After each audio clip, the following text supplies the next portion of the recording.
30 years ago, a clown, someone dressed as a clown with flowers and balloons, knocked on a door. A mom opened it. She was shot and killed. The case was cold for 30 years, but now prosecutors believe that they have solved the case, the cold case of the so-called killer clown. Seema Iyer has the story. It started out as a typical day for the Warrens. The family lived on this quiet street in Wellington, Florida. The community is prized for its abundant parks, quality schools, and ritzy equestrian sports. That morning, I do remember we were eating breakfast. Nice, calm Saturday, I believe it was. Joe Ahrens, 21 years old at the time, remembers that Saturday for the trauma that would scar him for the rest of his life. It was May 26, 1990. A clown carrying balloons and flowers came to the front door. His mom, Marlene Ahrens Warren, reached for the flowers and was fatally shot twice in the face. It was one of the worst days of my life. Ahrens heard the gunfire and ran to find his mother in a pool of blood. He saw the clown walk away and disappear into a white car. But he had no clue who the killer was, and neither did the police. The case went cold for decades. When finally, after 27 years, a break. Advanced DNA testing led authorities to Sheila Keene Warren. Testing has evolved over time, and there were apparently some pieces of evidence that they wanted to re-examine, and they sent it to an FBI lab. And it's unclear which part of that led to the arrest, but something stuck, and that's how they were able to make the arrest. Keene Warren was living in Virginia. She was arrested and charged with first-degree murder for the shooting death of Joe Ahrens' mother, Marlene Warren. I could not grieve because there was no closure in the case. Authorities suspected Sheila was having an affair with Marlene's husband, Michael Warren. Michael and Sheila eventually married in 2002. She was living with him at the time of her arrest. The trail that led investigators to Sheila Keene Warren contained many twists. One of them, a deathbed confession from John Moran, a family friend. John Moran passed away, but before he did, he shared a secret with his son, John Moran Jr. My father told me everything that happened before he died. I knew where the car was, I knew who planned it, I knew where the gun was at.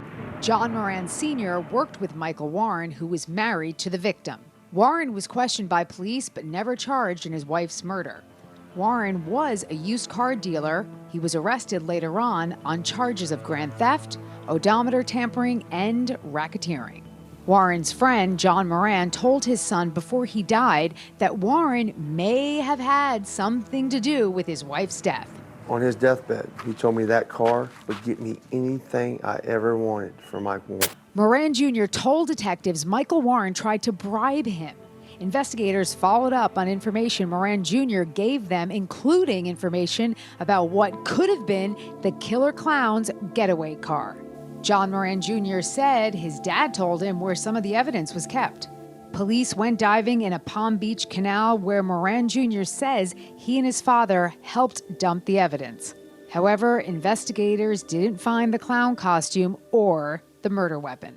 Without that evidence, police can't make a case for murder against Sheila Keene Warren, according to her lawyer. I do know enough about this case, not from the discovery process, but from my knowledge of the case, that she's innocent. The killer clown trial is upcoming here on Court TV, one of the trials that we're tracking. Seema Iyer joins us now. Seema, this is really amazing that it took this long, but advanced DNA, part of all of this. How about Michael Warren? Sure. Has he been investigated? Do they believe he's involved? No one is telling me for certain, and we did speak to the state attorney, Mr. Arenberg, as well as Maris Badcock, who was featured in that. She's a local reporter and has been on the case. But what Arenberg did say was that the investigation by the police, the sheriff's department, is not closed. So you can infer that it is possible that Michael Warren is still being investigated. What Maris also told me, which was really interesting, that it wasn't just the advanced DNA testing, but there was also some testing of microscopic hairs done. So this isn't DNA, but it was more of a hair comparison. And what was it? Was that the final piece that led to the arrest, or was there something else that they kind of put together here? We thought that it was just the DNA. Okay, so that's what we thought, that it was just the DNA testing plus perhaps this hair comparison. But Arenberg led us to believe that there is an eyewitness. And I don't know if this eyewitness existed before or this is a new eyewitness that came forward, because in that piece you saw the son, Joe Aarons, and he was 21 years old at the time of the crime. I believe that day, that Saturday morning in the house, his friends were there. So maybe one of his friends was an eyewitness. But why not then? Why now was my confusion. Yeah, let's listen to the state attorney because you spoke with him. Yeah. There was evidence. There was some evidence that was needed, that needed Canadian government cooperation, and they were less inclined to provide it if we sought the death penalty. So that was one of our considerations. So getting some help from our neighbor to the north, there's a Canadian connection to all of this? I actually almost started laughing, Vinny, only because you know how it's one of those kind of colloquial jokes, right? Like blame it on Canada, like, oh yeah, I vacationed in Canada, or I have a boyfriend in Canada. So when he invoked Canada, I almost didn't believe him, but it makes sense. He's saying that for whatever reason, to get this eyewitness, and I believe he said eyewitness, he may have said evidence, so forgive me if that's unclear, but we followed up, he was clear that it was evidence in the form of physical or a witness. So, however, and it makes sense it would be a witness, right? However it's coming out, the point is that this prosecutor needed Canada's cooperation for this witness to be able to testify or to be produced. All right, and you also asked him about the death penalty, because at one point it was about the death penalty, then it was taken off the table. Let's listen. That's one of the considerations, is that when they work with our prosecutors, and we were getting cooperation from the Canadian government, and they made an issue about our seeking the death penalty. So when you look at the facts of the case, when you look at the evolving burdens that the Supreme Court issues in these cases, that the law is always evolving. When you look at the Canadian government's request, and it's the constant nature of a review by a committee here in the office, we decided that we would change our decision on the death penalty. So ultimately, it's my decision. I first agreed that we would seek it, and then I made the decision that we would not.